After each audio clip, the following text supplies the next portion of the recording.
بسم اللہ الرحمن الرحیم۔ ربیع الاول اسلامی ہجری سال کا تیسرا مہینہ ہے۔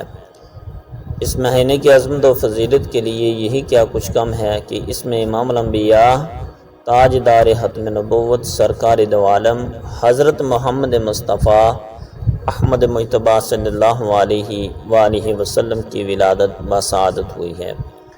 اس لیے اس مہینے کو برکت اور فضیلت والا مہینہ کہا جاتا ہے۔ یہ اس مہینے کی ایسی فضیلت ہے جو بعض حیثیتوں سے دوسرے تمام مہینوں سے بڑی ہوئی ہے، لہٰذا اس مہینے کی تعظیم تکریم اور اس کا خوب احترام کرنا چاہیے، جس کا طریقہ یہ ہے کہ ہر عمل میں حضور اقدس صلی اللہ علیہ وآلہ وسلم کی اتباع کا کامل اہتمام کیا جائے، اپنے عقائد و اعمال کی اصلاح کی جائے، شرک اور بدعات سے بچا جائے، ہر قسم کے صغیرہ کبیرہ گناہوں سے اجتناب کیا جائے، فرض نماز اور دیگر روزمرہ کی مختلف عبادات کی پابندی کی جائے، اپنی معیشت و معاشرت اسلامی تقاضوں اور اسلامی روایات کے سانچوں میں ڈھالی جائے، ہر قسم کے نت نئے رسم و رواج، نمود و نمائش اور اسراف و فضول خرچی سے بچا جائے، آپس میں ایک دوسرے کے ساتھ معاملات خصوصاً کاروباری معاملات میں حلال و حرام اور جائز و ناجائز طریقوں میں فرق کیا جائے اور حرام اور ناجائز بلکہ مشتبہ ذرائع آمدنی سے حتی الامکان بچنے کی کوشش کی جائے، اپنے اندر حلم، بردباری، صبر، شکر، عاجزی، انکساری، خشیت، ولاہیت اور تقوی، طہارت وغیرہ جیسے عمدہ اور اچھے اخلاق پیدا کیے جائیں، اور غرور، تکبر، بغض، حسد، ریاکاری و بدکاری، گالم گلوچ، ہیرا پھیری اور جھوٹ وغیرہ جیسے زائل اور برے اخلاق سے اپنے آپ کو حتی المقدور دور رکھا جائے، غرض اپنے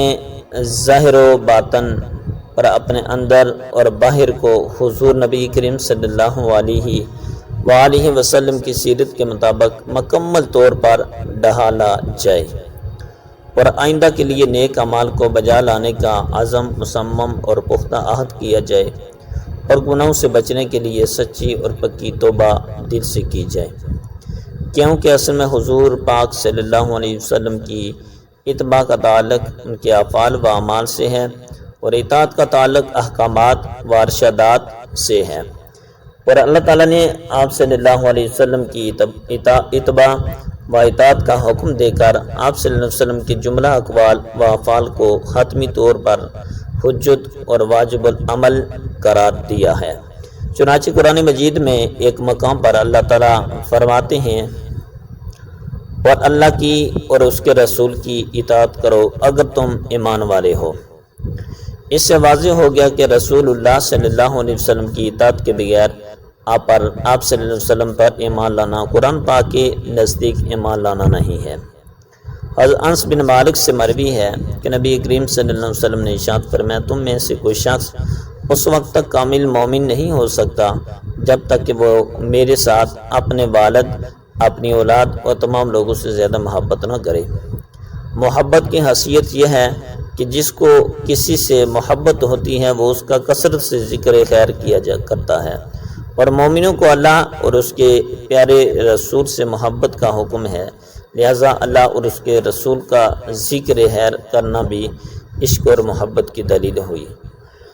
بس اگر حضور اقدس صلی اللہ علیہ وسلم سے محبت ہوگی تو آپ کا ذکر خیر بھی ہوگا، اور آپ سے محبت کرنا ہمارے ایمان کا حصہ ہے، اسی لیے آپ صلی اللہ علیہ وسلم کا ذکر خیر ایک اعلیٰ ترین عبادت بلکہ ایمان کی حقیقی روح ہے۔ الغرض ربیع الاول اس لحاظ سے انتہائی اہمیت و افضلیت کا مہینہ ہے کہ اس میں آقا دو جہاں سرکار دو عالم صلی اللہ علیہ وسلم دنیا میں تشریف لائے،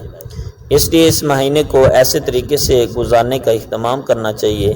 کہ اس کا یہ قدرتی حسن کسی بھی طرح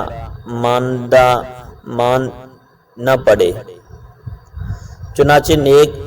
عبادات و اعمال میں اضافہ کیا جائے اور برے کاموں گناہوں سے اپنے آپ کو بچایا جائے، آپ کے مبارک سنتوں اور طریقوں پر عمل پیرا ہوا جائے اور بدعات و رسومات و افواہ و منکرات سے اجتناب کیا جائے۔ حضور پاک صلی اللہ علیہ وسلم کا کثرت